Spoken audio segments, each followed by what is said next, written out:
గుండెను ఒక్కసారన్న దాకాలనున్నదే ఆ బక్క పలసని పెయ్యి నత్తుకోవాలని ఉన్నదే ఉక్కు గుండెను ఒక్కసారన్న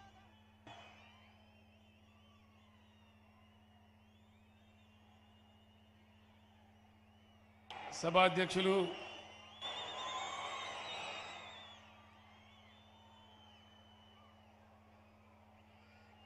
ఎమ్మెల్సీ గౌరవనీయులు శ్రీ వెంకట్రామరెడ్డి గారు, బీఆర్ఎస్ పార్టీ అభ్యర్థి మిత్రులు శ్రీ విజయుడు గారు, గౌరవ రాష్ట్ర వ్యవసాయ శాఖ మంత్రివర్యులు మిత్రులు శ్రీ నిరంజన్ రెడ్డి గారు, స్థానిక ఎంపీ శ్రీ రాములు గారు, వాల్మీకి నాయకులు గట్టు తిమ్మప్ప గారు, Srimati Manorama garu, Alampur municipal chairman, Shantinagar municipal chairman Srimati Sri Karuna Suri గారు, ఐజ మున్సిపల్ చైర్మన్ గారు శ్రీ దేవన్న గారు, వేదికను అలంకరించిన పెద్దలు, స్థానిక సంస్థల ప్రజాప్రతినిధులు, సభకు చాలా పెద్ద ఎత్తున తరలి వచ్చినటువంటి అక్కా చెల్లెలకు, అన్నదమ్ములకు అందరికీ నా నమస్కారాలు.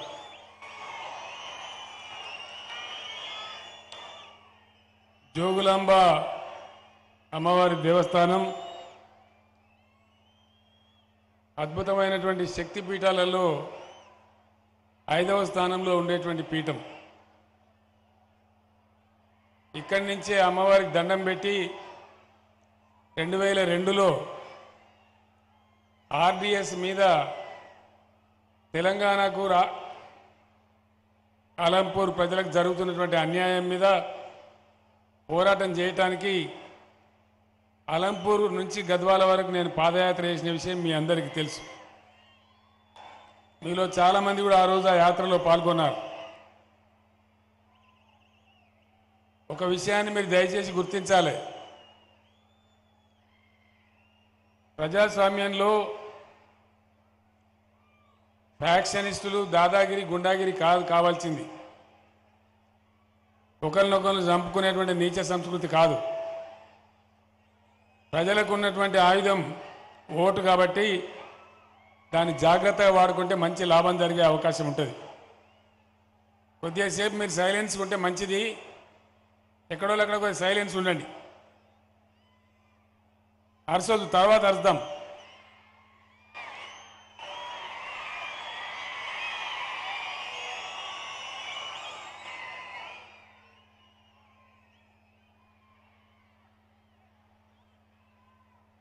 ఆంధ్రప్రదేశ్ రాష్ట్రంలో తెలంగాణ మీద జరిగిన దాడులు, తెలంగాణలో జరిగిన దోపిడీ, ఏ విధంగా రైతాంగం నష్టపోయిందో,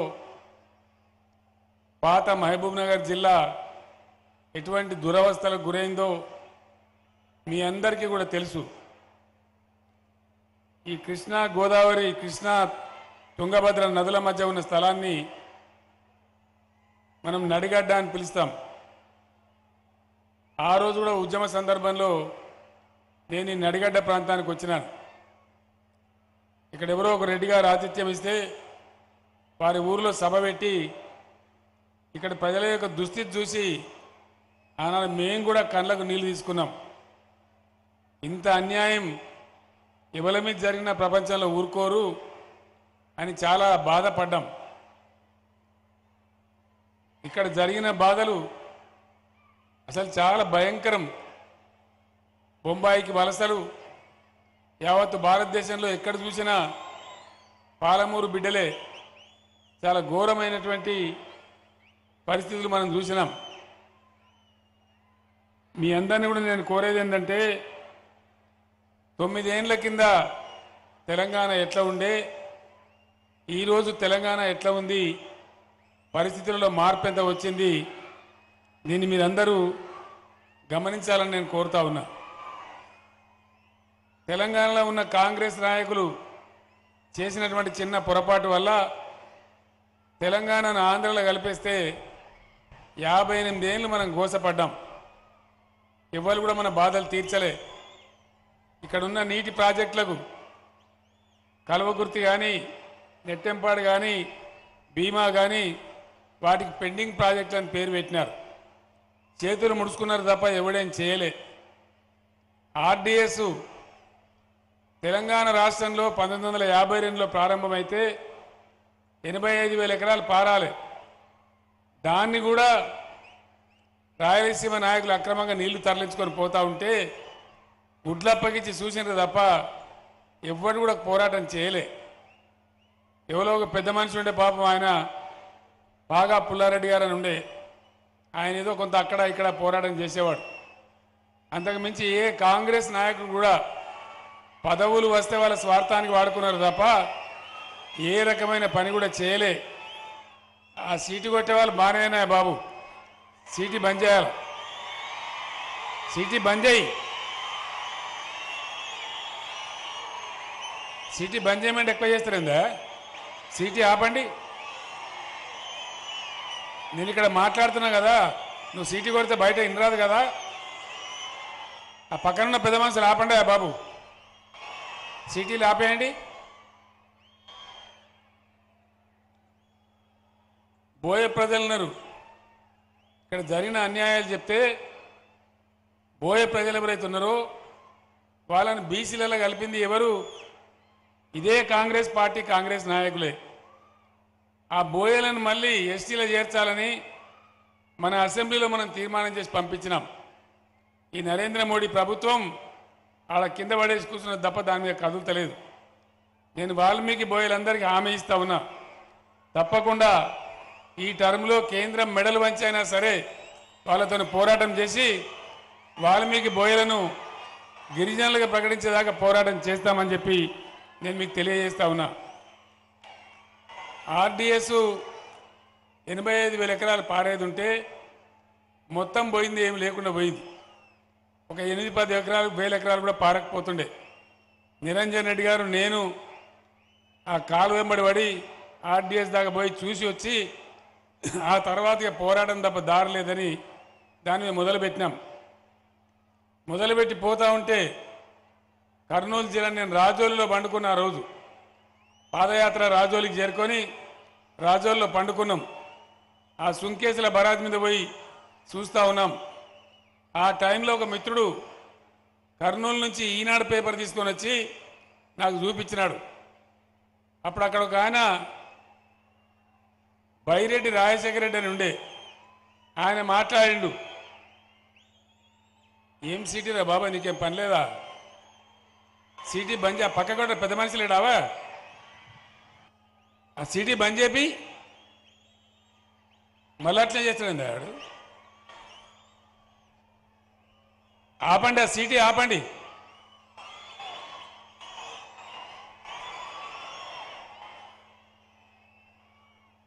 నేను ఇక్కడ మాట్లాడుతున్నా కదా బాబు, పిచ్చిలేసినట్టు సీటీ కొడితే ఎన్ని రావద్దా జనానికి? ఆ రోజు ఆ పేపర్ తెచ్చి నాకు ఇచ్చినాడు. దానిలో బైరెడ్డి రాజశేఖర రెడ్డి ఏం మాట్లాడతాడంటే, కేసీఆర్ ఒత్తిడికి తలొగ్గి ఒకవేళ ఆర్డీఎస్ తుమ్ములు మూసేస్తే మళ్ళా బాంబులు పెట్టి పగలగొడతాం, లేపేస్తామని మాట్లాడినాడు. నాకు కోపం వచ్చి నేను చెప్పిన, అదే సుంకేసుల బరాజ్ కట్ట మీద నిలబడి ఉన్నా నేను చెప్పిన అక్కడ, రాజశేఖర రెడ్డి నీకు దేవుడు 6 చేతులు ఇవ్వలేదు, నీకు కూడా 2 చేతులున్నాయి, మాకు కూడా 2 చేతులున్నాయి, డెఫినెట్గా నువ్వు ఆర్డీఎస్ కాడ తుమ్ములు బద్దలు కొట్టి చూడు, నీ సుంకేసుల బరాజ్కి 100 బాంబులు పెట్టి లేపేస్తాం, దుమ్ములో కలిపేస్తామని చెప్పినాం. తర్వాత నాకు నేనే అనుకున్నా, ఇదేమైనా తప్పు మాట్లాడినామని. ఆ రోజు నేను పేపర్ వాళ్ళని అడిగిన, కొద్దిగా ఎంక్వైరీ చేసి చెప్పండి అని. సాయంత్రం వరకు మహబూబ్నగర్ జిల్లా అంతా పేపర్ వాళ్ళు తెలుసుకొని నాకు ఒక విషయం చెప్పినారు. సార్ మీరు మాట్లాడింది తప్పు అనుకుంటలేరు, ఇక మాకు కూడా ఒక బాంబేసే మొగోడు పుట్టిండు, ఇప్పుడు పాలమూరుకు నీళ్ళు వస్తాయని చెప్పి సంతోషపడుతున్న ప్రజలని చెప్పి మాట్లాడింది.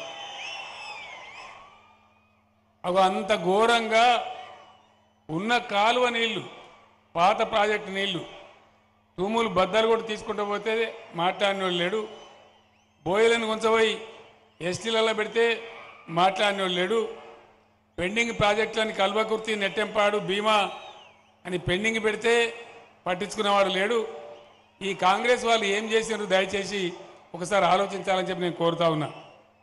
మీరు బట్టిగా సీటీలు కొట్టి ఆగమవుడు కాదు, ఈ విషయాల మీద చర్చ జరగాలి. ఏం చేసింది కాంగ్రెస్ పార్టీ? కాంగ్రెస్ పార్టీ ఉన్నన్ని రోజులు ఏమైంది మన బతుకు? ఆనాడు చేసింది చాలక మల్లయ్యల కాంగ్రెస్ నాయకులు చెప్తున్నారు సిగ్గు లేకుండా ఇందిరమ్మ రాజ్యం తెస్తామని చెప్తున్నారు. ఏముండే ఇందిరమ్మ రాజ్యంలో మనం చూడలేదా? ఎన్టీ రామారావు గారు పార్టీ పెట్టి 2 రూపాయల కిలో బియ్యం ఇచ్చేదాకా ఆకలి బతుకులే కదా. ఇందిరమ్మ రాజ్యం అంతా ఆకలి బతుకులు, అంత ఎండి సచ్చినం తప్ప ఎవ్వడు ఆదుకున్నోడు లేడు. పేదల బాధ పట్టించుకున్నోడు లేడు. పేదల కడుపు నింపాలనే సోయి లేదు. రైతుల పొలాలకు నీళ్ళు ఇచ్చే సోయి లేదు. ఏది కూడా చేయలే. తెలంగాణ నాగం పట్టించి తెలంగాణ బతుకుని నాశనం చేసినారు. నేను మీ అందరికి ఒకటే మాట చెప్తా ఉన్నా, ఆనాడు జరిగిన అన్యాయాలన్నీ ఒకటి ఒకటి సరిదిద్దుకుంటూ వస్తూ ఉన్నాం. ఆర్డీఎస్ మీద 9 ఎత్తిపోతలు కట్టుకున్నాం. దాని ద్వారా ఒక 30-35 వేల ఎకరాలకు నీళ్ళు వస్తూ ఉంది. మిగిలిన దానికి రావాలి. మీకు మల్లమ్మకుంట రిజర్వాయర్ కావాలి. ఇక్కడ తప్పకుండా దాన్ని చేసి పెడతామని చెప్పి నేను మీ అందరికి తెలియజేస్తా ఉన్నాను. మల్లమ్మకుంట రిజర్వాయర్ ఒకటి కావాలా, చిన్నోనిపల్లి త్వరగా పూర్తి కావాలి, నెట్టెంపాడు 99-100 ప్యాకేజ్ ఏదైతే ఉందో ఆ పెండింగ్ పనులన్నీ కూడా మీరు కావాలని కోరుతా ఉన్నారు. ఇవన్నీ కూడా తప్పకుండా నేను ఏర్పాటు చేస్తా అని చెప్పి మనవి చేస్తా ఉన్నా. మిత్రుడు ఎమ్మెల్సీ రామకృష్ణారెడ్డి గారు ఎంత పట్టుదల ఉండే మనిషో మీకు తెలుసు, ఎంత నిజాయితీ ఉండే మనిషో మీకు తెలుసు. వాళ్ళు ప్రజలకు సేవ చేసినారు తప్ప ఎన్నడి ఇవాళ నుంచి కూడా ఏం ఆశించిన వాళ్ళు కాదు.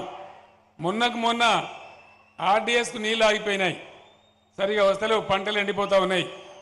నాకు ఎమ్మెల్సీ గారే ఫోన్ చేసి, సార్ జూరాల లింక్ కెనాల్ నుంచి నీళ్ళు ఆగిపోయినాయి, అవి వచ్చేటట్టు చేస్తే మా పంటలు బతాయని పట్టుబడితే నేను మళ్ళీ అధికారులకు మాట్లాడి ఆ నీళ్ళు మీకు పంపించినాను. ఈ విధంగా ఇక్కడ వెంకటరామరెడ్డి గారు ప్రజలలో ఉండే మనిషి, మంచి మనిషి, వాళ్ళది మంచి కుటుంబం, ఆలంపూర్తోని పెనవేసుకున్నటువంటి కుటుంబం. కాబట్టి మీరు విజయుడిని గెలిపేయాలా. తప్పకుండా వెంకటరామరెడ్డి గారి ఆధ్వర్యంలో ఈ ఆలంపూర్కున్న అవసరాలన్నీ నేను తప్పకుండా తీరుస్తాను మీకు మనవి చేస్తా ఉన్నా. ఇక్కడ 100 పడకల హాస్పిటల్ కావాలని గతంలో మీరు కోరిండ్రు, దాన్ని కూడా కంప్లీట్ చేసుకున్నాం. బస్సులు కావాలని కోరిండ్రు, దాన్ని కూడా కంప్లీట్ చేసుకున్నాం. ఒక 14 కోట్లు మంజూరు చేసినాం. ఆర్డీఎస్ కాలువ పుడికతీత పనులన్నీ జరుగుతూ ఉన్నాయి. చెరువులు కూడా మిషన్ కాకతీయ కింద బాగు చేసుకున్నాం. రాబోయే రోజులలో ఈ పనులన్నీ పూర్తి చేసి మల్లమ్మకుంట రిజర్వాయర్ కూడా పూర్తి చేసి మీకు పూర్తిగా కరువు అనేది ఆలంపూర్ రాకుండా చూసే బాధ్యత నాది అని చెప్పి నేను మనవి చేస్తా ఉన్నా. ఎట్లా అయితే 9 రిజర్వాయర్ 10 నెలల్లో కంప్లీట్ చేసినామో అదే పద్ధతిలో ఈసారి కూడా మీకు అవసరమైన నీళ్ల కోసం అన్ని రకాల ప్రయత్నాలు జరుగుతాయని నేను మనవి చేస్తా ఉన్నా. ఇవాళ మీరందరూ చూస్తూ ఉన్నారు, కాంగ్రెస్ రాజ్యంలో 200 రూపాయలు మొకాన కొట్టి ఇదే పెన్షన్ అని చెప్పినారు. కానీ ఈరోజు 2000 రూపాయలు ఇస్తా ఉన్నాం.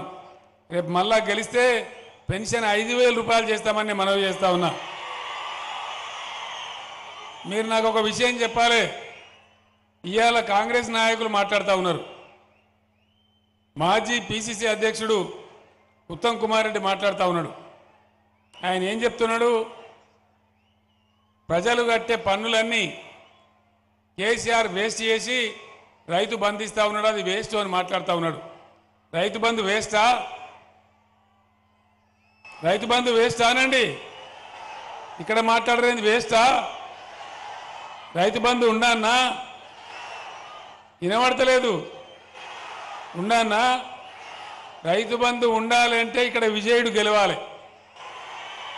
మీరు విజయుని గెలిపిస్తే రైతు బంధు ఉండుడే కాదు, ఇలా 10,000 ఎకరానికి ఉన్న రైతు బంధు సంవత్సరానికి 16,000 రూపాయలు చేస్తామని మనవి చేస్తా ఉన్నా. పిసిసి అధ్యక్షుడు మాట్లాడుతూ ఉన్నాడు. కరెంటు కూడా వేస్ట్కి ఇస్తాడు కేసీఆర్ 24 గంటలు అవసరం లేదు, 3 గంటలు ఇస్తే సరిపోద్ది అంటా ఉన్నాడు. 3 గంటల కరెంటు సరిపోతుందా? సరిపోద్దా అమ్మా? ఎన్ని గంటలు ఉండాలి? వినబడతలేదు. 24 గంటలు ఉండాలి. 24 గంటలు ఉండాలంటే అందరూ ఒకసారి చేయలేవట్టుంది.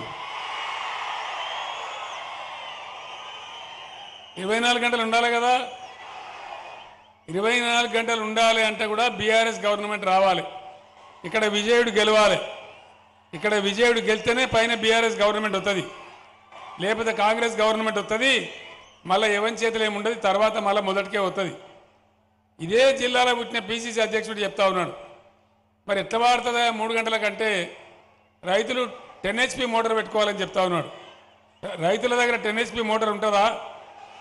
3 HP 5 HP ఉంటేనే చాలా ఎక్కువ. మరి 10 HP మోటార్ పెట్టుకోవాలంటే మరి డబ్బులు ఎవడు ఇవ్వాలి? యాడికేళ్ళు వస్తాయి డబ్బులు? ఎన్ని వేల కోట్లు కావాలి? ఇదంతా కూడా ఈ విధంగా వాళ్ళు మాట్లాడుతూ ఉన్నారు. 10 ఏళ్ల నుంచి మేము కష్టం చేసి పేద సాధులందరినీ ఆదుకుంటా ఉన్నాం. దళిత బిడ్డల కోసం దళిత బంధు ప్రోగ్రాం తెచ్చినాం, దానివల్ల మంచి లాభాలు జరుగుతూ ఉన్నాయి. అందరినీ కూడా ఆదుకున్నాం.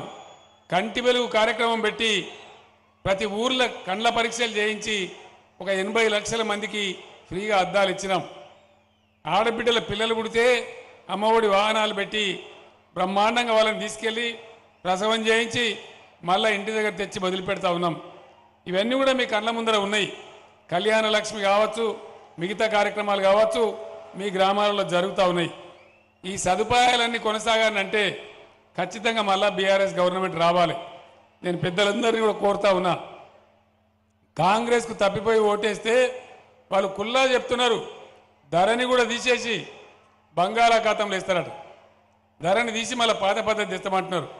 అంటే ఎల్లయ్య భూమి మల్లయ్యకి రాసి, మల్లయ్యది పుల్లయ్యకి రాసి మళ్ళా మనం కోట్ల చుట్టూ దింపేదే కదా. ఇప్పుడు ధరణి ఉంది, మేము రైతు బంధు డబ్బులు పంపిస్తూ ఉన్నాం. ఎట్లా వస్తున్నాయి? మీరు ఏ ఆఫీస్కి పోకుండా మీ కడుపులో చల్లగదలకుండా మేము అక్కడ రిలీజ్ చేస్తే ఇక్కడ మీ సెల్ ఫోన్లు మోగుతున్నాయి, మీరు బ్యాంకులో పోయి చూసుకుంటే డబ్బులు ఉంటున్నాయి. మరి ధరని తీసేస్తే రేపు రైతు బంధు డబ్బులు ఎట్లా వస్తాయి?